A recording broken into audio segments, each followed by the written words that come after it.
What is up, you guys? How the fuck are we all doing? I am doing fantastic. Welcome back to Abnormally Disabled, episode numero tres, episode number 3. If you guys have been keeping up with my episodes, this is a third episode of my podcast, Abnormally Disabled. I am your host, Dennis Garcia. And if you guys have been keeping up on my podcast, I just want to say a quick thank you because your support means the world to me. Without you guys listening to my podcast, there would be nobody listening to my podcast. And while I really don't give a shit if nobody listens to my podcast, I'm still going to make my podcast whether people are listening to it or not, because it's like a therapy session for me. But like, if you're like those people that like support your boy and listen to the podcast, whether you're driving or cooking or eating or whatever it is that you're doing, working out, the best time to listen to a podcast is honestly when you're like working out and exercising, because like time passed. Like you're listening to an hour podcast and you're just like on the treadmill or like outside jogging, running, and before you know it, the podcast is over and you've done an hour of exercise. Like, I love listening to podcasts whenever I exercise. It is like my bread and butter. After I'm done eating my bread and butter and I go exercise, that's like my second bread and butter. That's like my dessert. I go work out, I go for a jog, I put on my headphones, listen to a podcast, not mine, obviously. I'm not that fucking narcissistic, but I listen to a podcast, I zone out, and I go for a jog, a good 4-mile jog, and then I come back home and I eat my feelings again, because that is my cycle of inner turmoil, is me eating my feelings, feeling fat, going to work out, and then coming home because I'm hungry again and eating more. No, but guys, I really do thank you for your support. In case you guys don't know the avenues on where to find my podcast, there are currently three avenues where you guys can listen to my podcast in 3 different places. We have the Apple Podcast channel subscription page where you can actually go to your podcast app in the Apple iPhone shit, go to my page, which is just Abnormally Disabled, just like the actual name of the podcast, obviously, is how you would find the podcast. And you click subscribe and you'll be notified immediately when a new episode comes up, such as today's episode. Also, we have my podcast on SoundCloud, as well as on my YouTube channel. So if you guys are listening to the podcast in one of these places and you did not know that you could listen to this podcast in an additional 2 places, there you go. YouTube, SoundCloud, and Apple Podcasts are the 3 main avenues where you guys can listen to my podcast. I will leave the links to the podcast, links to the SoundCloud and the Apple Podcast on my YouTube channel. So if you guys go to my YouTube channel, youtube.com/Dennis Garcia, you can go to my channel, or you can also just look up on YouTube, search Abnormally Disabled Podcast, Abnormally Disabled Podcast, and it will take you to my channel. But yeah, guys, I really do appreciate your support. I appreciate you guys listening to my podcast and subscribing and rating, liking, thumbing up, following it on SoundCloud. Honestly, I appreciate the support. But aside from that, today it is December 12th, 2019. When I'm recording this, it is December the 8th, 2019. So I'm recording this on Sunday, and you guys are listening to this on Thursday, December the 12th. But we are 13 days away from Christmas. Guys, how excited are we? How excited are we to sit around a Christmas tree and a bonfire and spend time with your family? Honestly, I'm not that thrilled. I could care less. Holidays are really not that big of a deal to me. And they used to be, if I'm being like completely honest with you guys, I used to love holidays when I was like younger, when I was like, a child all the way up to like my early 20s. I was just like really big on holidays. And when I turned like 22 or 23 was when my like disdain for holidays came about. And now for the last 5 years, I just have hated holidays. I hate how it makes people want to be all like lovey-dovey with each other. I hate how it makes everybody want to cuddle up. And I hate that it's called cuffing season because it makes people want to be together and stay home all day and be cute and cuddly. And you know what? Maybe I am salty because for the last 3 fucking years, the last 3 fucking Christmases, I've been single and I'm just like tired of it. I'm tired of being single, but knowing my universe and all of my shit, I know I got to keep a positive attitude. And I got to be like, you know what? I'm growing and I'm learning about myself and blah, blah, blah bullshit. I am. I'm learning. I'm growing. I'm becoming independent. I am being fulfilled by myself with being single. And it's great. It's fucking amazing. But at the same time, I want to go out with somebody on a date. I want to go out in the cold, wearing a nice jacket, holding hands with somebody, going out for a nice candlelight dinner, and then go get some dessert and have a walk around downtown Phoenix. Is that too much to ask? And I've been on Tinder now for like 2 years. And honestly, I feel like I'm the only person that has had the worst luck on Tinder. And I don't consider myself to be like a bad looking guy.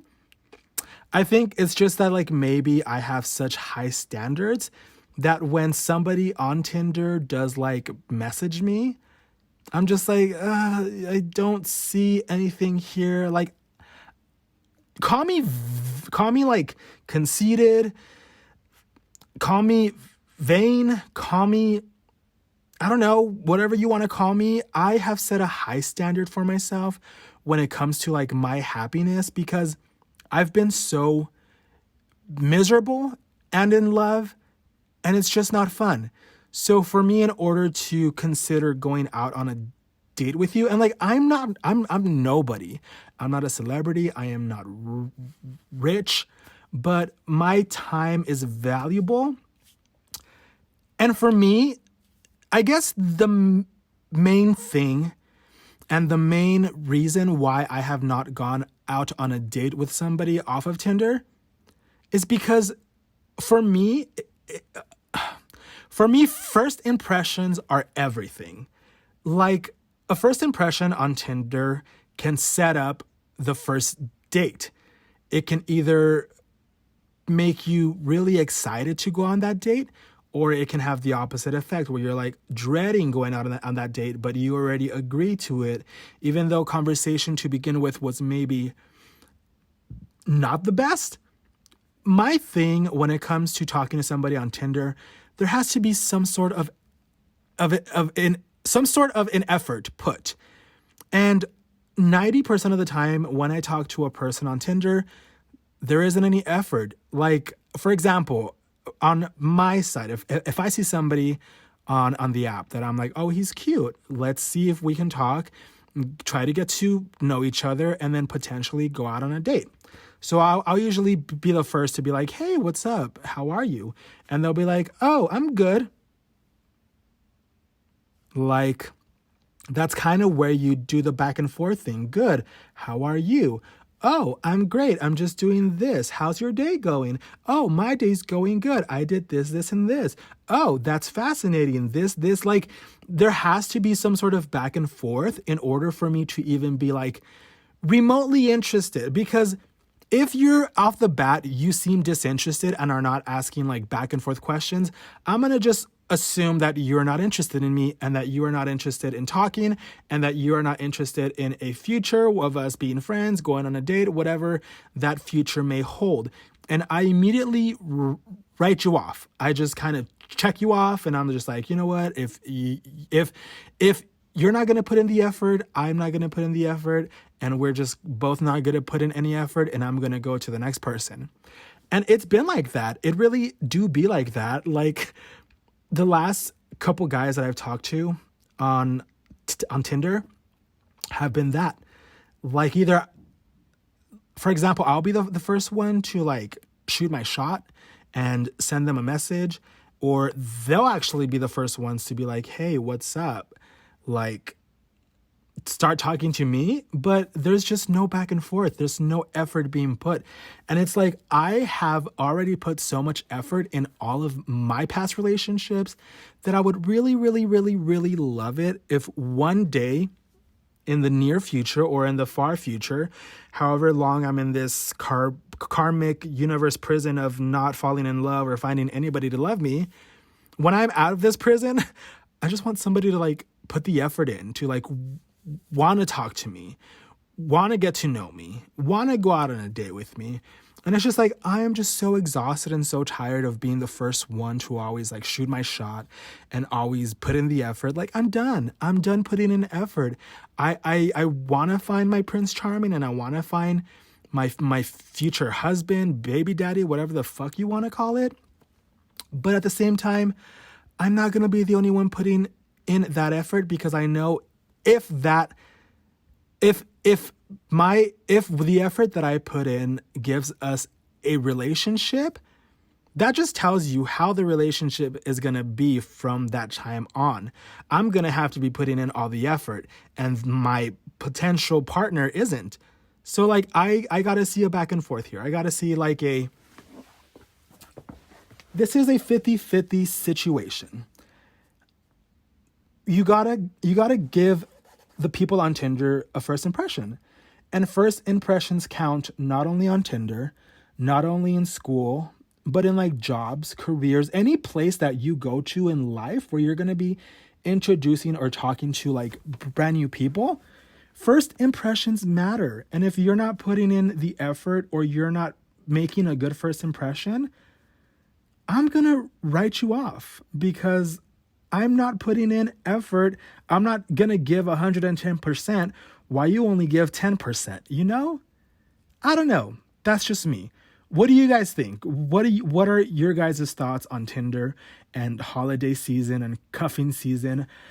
I really feel like Tinder brings out the sluttiest in people, because I feel like everybody wants those people to like go out with and go on dates with and have cute little Christmas themed nights. And everybody's just hoeing it out there. Everybody's just like, you want to go out on a date? You want to do cute stuff? And like, I don't mind. I get it. You're lonely. But like, Christmas season for some fucking reason brings out the sluttiest in people. And I'm not saying it's a bad thing, because I'm a slut 365 days a year.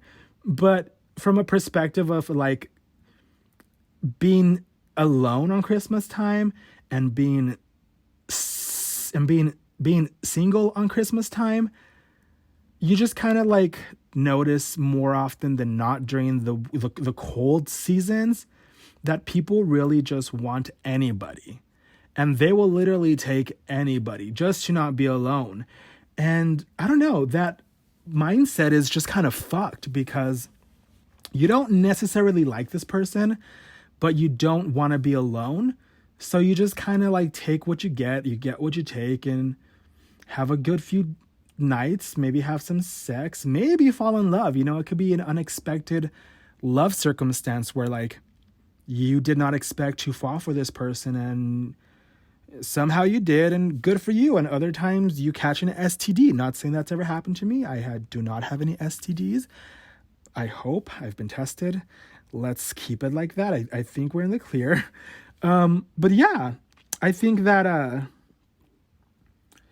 the whole online love game is just so fucking bizarre to me. Like, not that I ever had to like go out and date in what is known as the real world. Like, nobody has ever had to like blind date set me up with a person.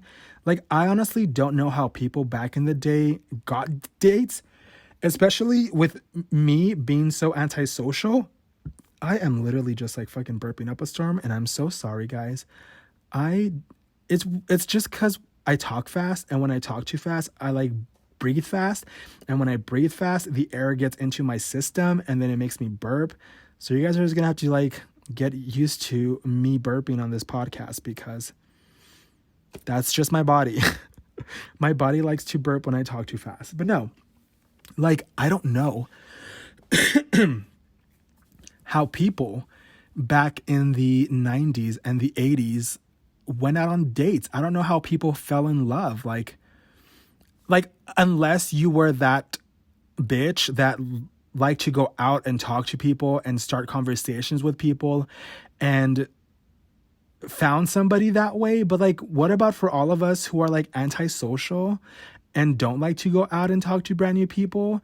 Like, how would we have found love back in the 80s and back in like 90s? Like, my first actual boyfriend, I think I found him on my yearbook, and I recall everything. I think I was like 16 or 17. I think I was 17, and his name was Jonathan, and we met on my yearbook, which turned into Friendster, I believe. And then I think they closed it down, not entirely sure.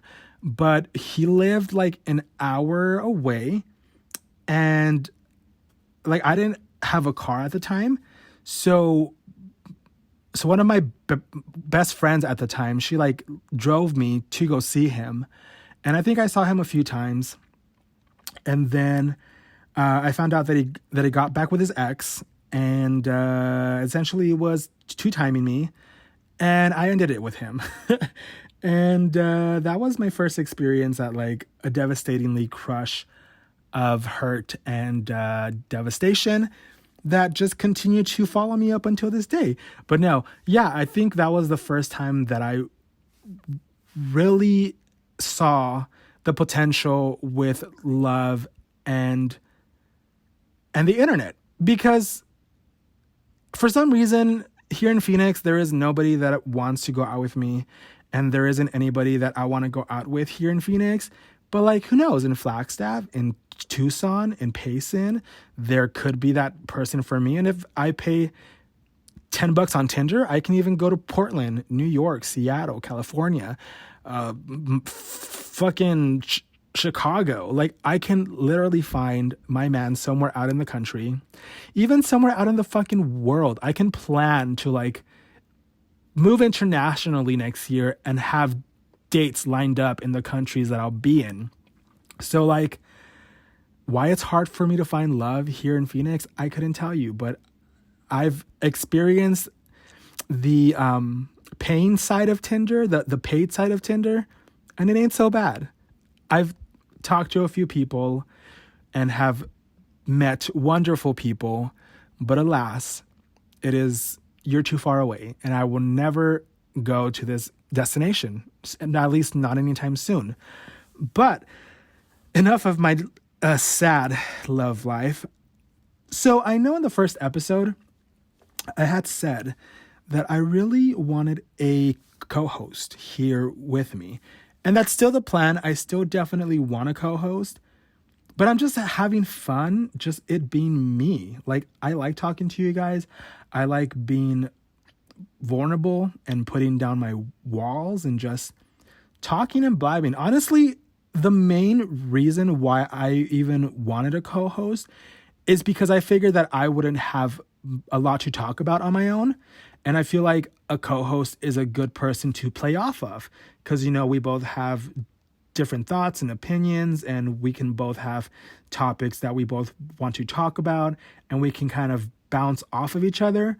But I haven't had a problem really in having a not full podcast of just me talking. So I think for now, I'm going to just keep the podcast as me. But once we progress and like I actually like run out of things to talk about, then we're going to go ahead and get a few co-hosts here and there. But yeah, I hope that you guys are enjoying it so far, just me. I know like I'm not the best person to be doing a podcast because like my fucking stutter sometimes gets in the way of words that I want to say, as you've noticed in this podcast, which leads me into my next segue, which is what I actually wanted the podcast to be about. I really just wanted to talk to you guys about my stutter because I feel like I've never really talked about it in detail. I feel like I've talked more about my abnormality with my fingers than I do about my stutter. And I don't know why. I just feel like with my fingers, it's usually something that you can immediately see. Like if I hold out my hands, like, oh, he doesn't have as much fingers. But my stutter, unless you actually ask me a question or I'm talking to you, is not really something that is very obvious to a lot of people. And the last episode that I did of the podcast was really difficult because it brought out my stutter a lot more than I hoped it would. But I mean, for the hour podcast that I did, I'm surprised that I didn't stutter more. It's just something that I'm still getting accustomed to. Being that vulnerable with my stutter has been something that has been an issue for me for years. Like, as far as my fingers go, I am very okay with that because it's not something that really stops me from living life, Yes, I have 5 fingers on my left and a couple less fingers. No, I have a couple less fingers on the left, 5 fingers on the right, but I'm still able to do whatever I have to do. I'm able to work, I'm able to drive, I'm able to do every single thing besides play an instrument. But there's not one thing that I have found that I am unable to do with my left hand that has really kept me from trying to do the things that I love. Whereas with my stutter, in order for me to be successful in this avenue or this medium of like YouTube and podcast and sort of the whole entertainment side of things, I feel like I gotta have a good talking voice. And I feel like I do at times. I feel like I'm very good at expressing myself and talking to you and coming out with what I need to say the way that I need to say it. But then there's other times where I can barely get out a sentence, where I can barely get out a word, where I can barely get out a fucking syllable, just like now. And there's times where I have to say like fuck in between every word because it just makes it easier for me to get out that specific word that I'm trying to say. I don't know. It's weird to like be this open with you guys because I've never once really sat down and discussed my stutter. And it doesn't make me uncomfortable to talk about it because I really want to like use this platform to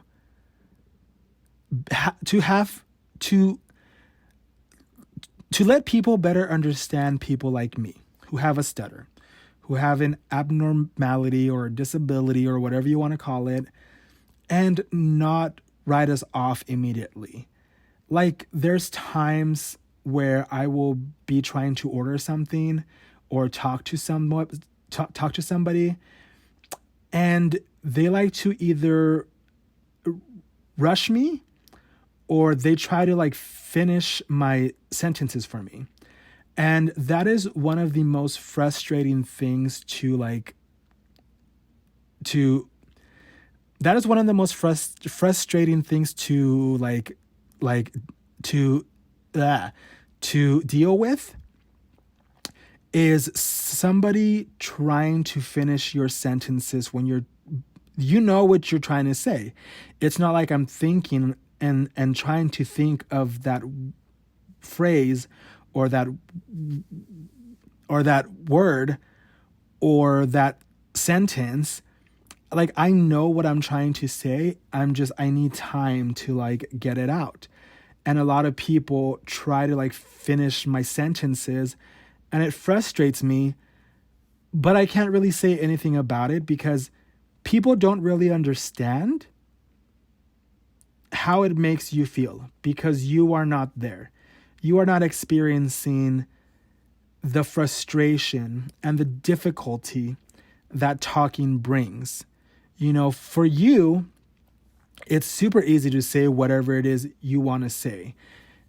And for somebody like me, whenever I'm trying to talk on the phone or to order food at a counter, and I'm like, I can't get out what I want to get out, and I can see like in the person's eyes that's in front of me, and they're like, hurry up, what do you want, come on, and they try to like push me, rush me, finish my sentences.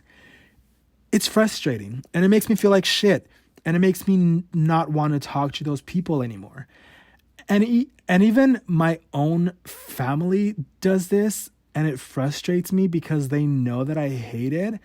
But I think it's just something that takes a really long time for them to sort of understand. And I've never, like, at first I did tell everybody, and I was like, look, it's really frustrating whenever you try to finish my sentences. Like, it makes me feel like shit. But after that first time, I was just like, you know what? I don't want to make this a big deal. So for me, while it frustrates me, I just kind of I just kind of fucking deal with it, because I don't know. It takes more of it takes a lot of my own energy to like tell you to not finish my sentences than it would to just let you finish my sentences, if that makes sense. And I've been living with a stutter ever since I can recall, since I was like 5 or 6, is when I like really started to like notice that I have a stutter. And it didn't get worse until I was a teenager. So I had this like great therapist that I had in, I think it was elementary school. It was like through 2nd and 5th grade. And she was really helping me learn techniques and skills to like not stutter so much. And then in 6th grade, we moved to Arizona. And I think the stress of like having to go through reintroducing myself to people really made my stutter come back full force.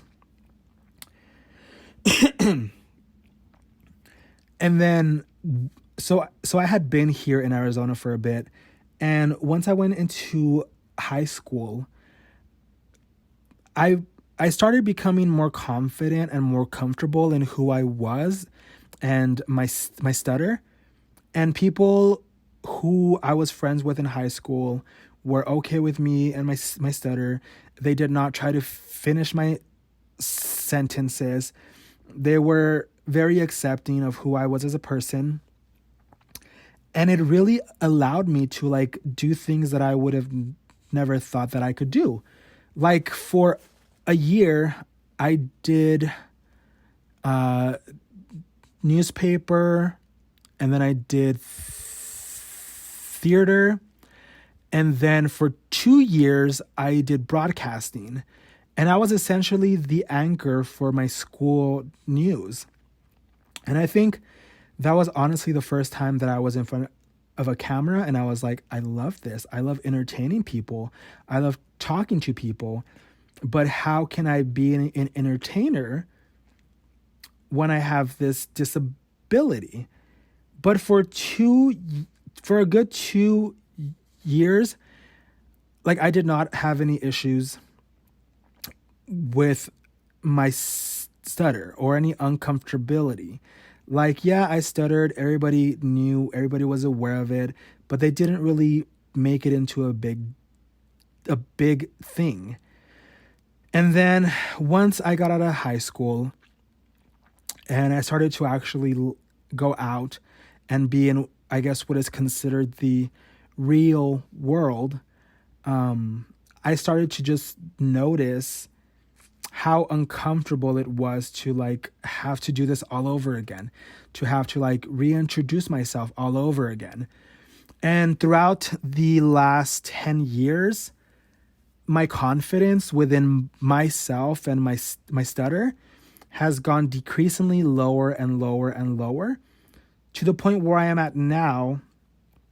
Like, I generally don't like talking unless I absolutely have to. And as you guys know, I started to go to school in January of 2019. And college is mostly a get to know people time. So yeah, you know, you have your classes, you have to do projects and shit, but you also have to like introduce to yourself, to your peers, to your teachers, your people.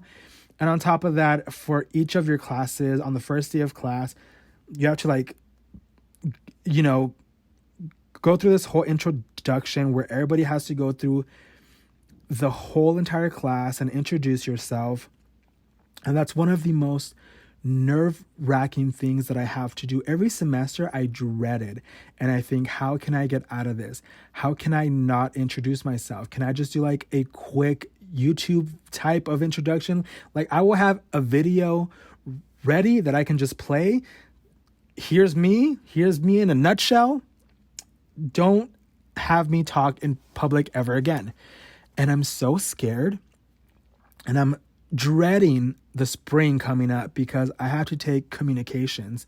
I have to take public speaking, and like, I can do it. I have no problem getting up in front of a bunch of people. Like, I will literally stand in front of 1,000 people, and you guys can just look at me and I'm fine.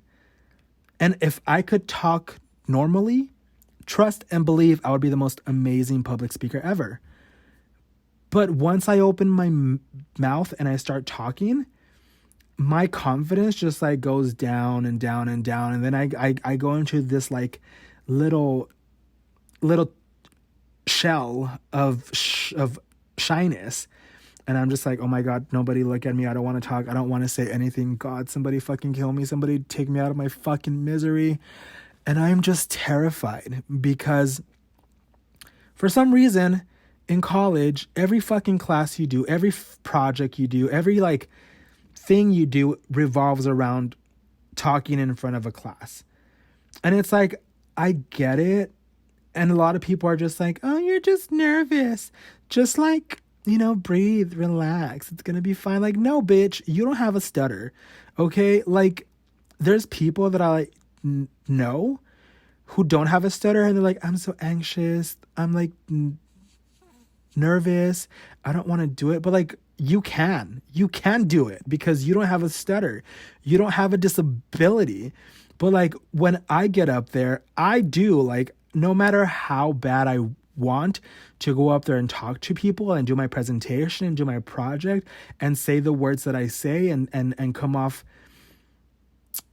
I guess, relatable, it all comes out looking like fucking chopped up fucking salad. And it's like, it's frustrating. It is extremely frustrating to go through life as an adult and have people still treat you like a child because they think that you're like, I guess, people think you're like low-key retarded. Not gonna lie, I have felt that way from certain people who talk to me.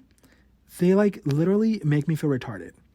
And I know it's a fucked up word. I know it's 2019 and everybody is so fucking PG and sensitive and shit like that, but I'm not, okay?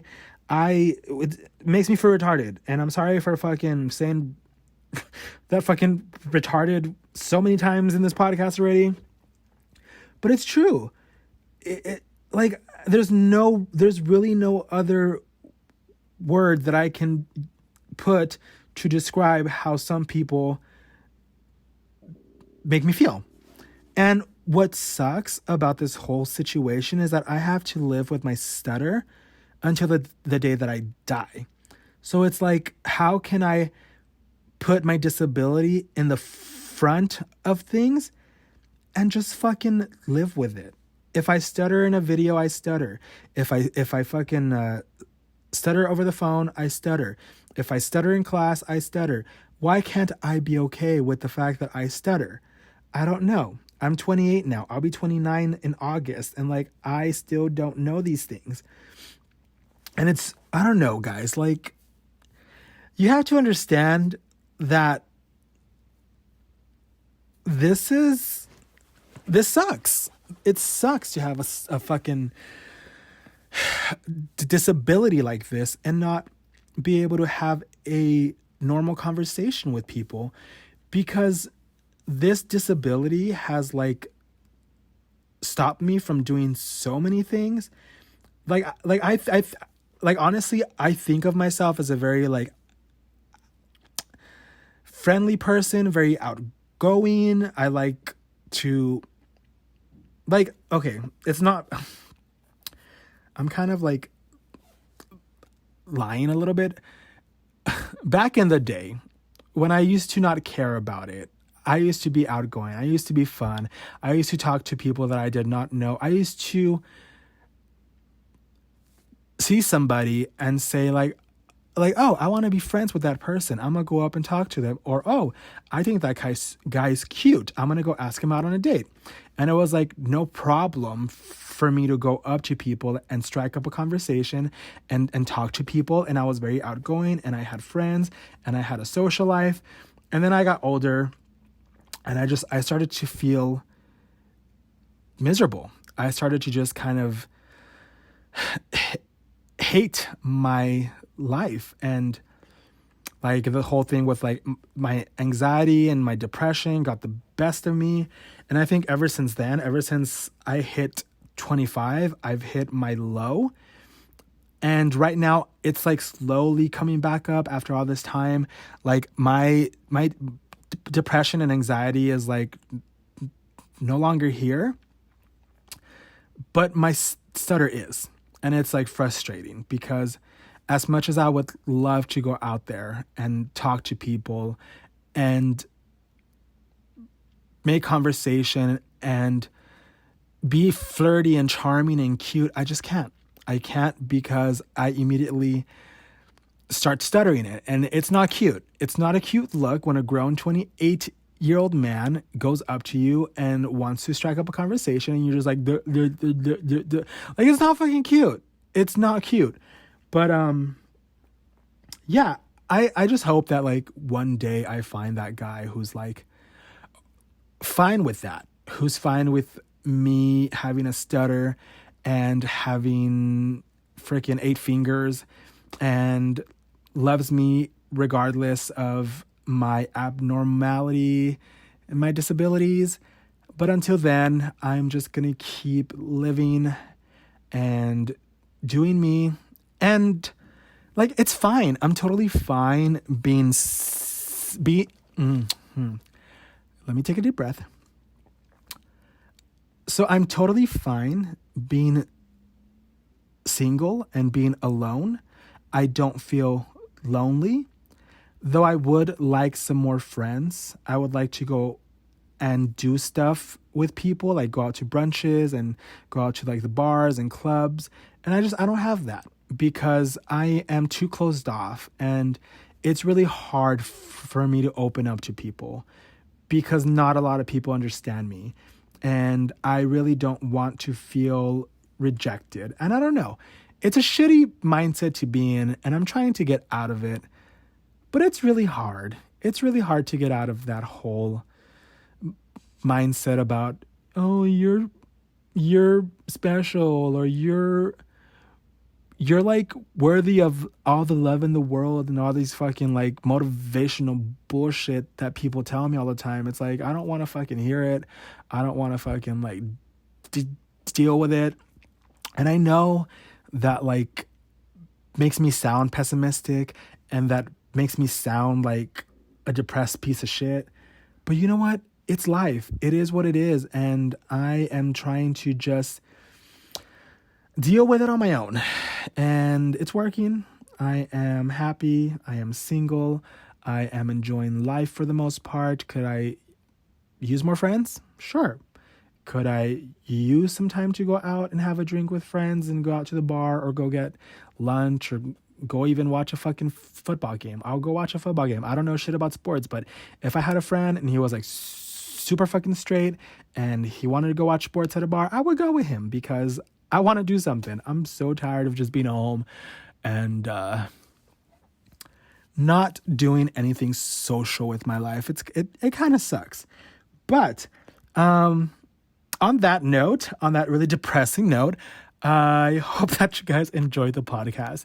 I just really wanted to get a little bit more in depth about my stutter and just kind of talk to you guys vulnerably and show you guys my real stutter that I don't show on my channel and on my videos that I cut out because I'm embarrassed of it. But you know what? 2020 is going to be the year where I don't give a shit anymore. I don't give a shit about my stutter. I don't give a shit about how I look. Well, I mean, I don't give a shit about how people perceive me anymore. Like, I still like to dress cute and look cute and like get dressed and look presentable. That's not what I meant by I don't give a shit what I look like. But yeah, guys, 2020 is my year. I am very, very excited for what's to come, guys. There's a lot coming in 2020 that I'm excited for you guys to see. I'm going to go travel a lot. I already have a lot of planned trips and we have tickets. They've been bought. I'm also doing a lot of stuff behind the scenes of this podcast. I'm also trying to prepare a comeback for my Instagram and my Twitter and Snapchat and all that stuff. So there's a lot of stuff in the works. And I'm excited. So keep a lookout for March of 2020. And I'm also going to be posting small picture hints here and there on my Instagrams starting in January. So I'm not going to be posting actual pictures on Instagram yet until like March. But there are going to be some little like, I guess, like a teaser photo, I guess is what you can call it. But yeah, aside from that, guys, this is, the podcast. I literally talked for 42 minutes about nothing, but I guess that's what a podcast is. You just turn on the microphone and you talk into the microphone and you see where it takes you. And this is where it took me.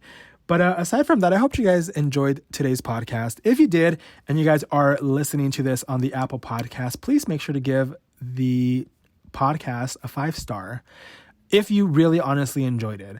And if you want to leave me a review, you can also do that. If you want to leave a thumbs up on my YouTube channel podcast, you can do so. You can leave a comment down below as well and share this on Facebook and Instagram and Twitter and let all your friends know about your abnormally disabled podcast person that you're listening to that you just found out about, because he's amazing and funny, and he's one in a million and unique and special. All right, guys, I hope that you're all having a good day and a good week and a good month and a good year and a good life, and we'll see you guys on the next one. Bye-bye.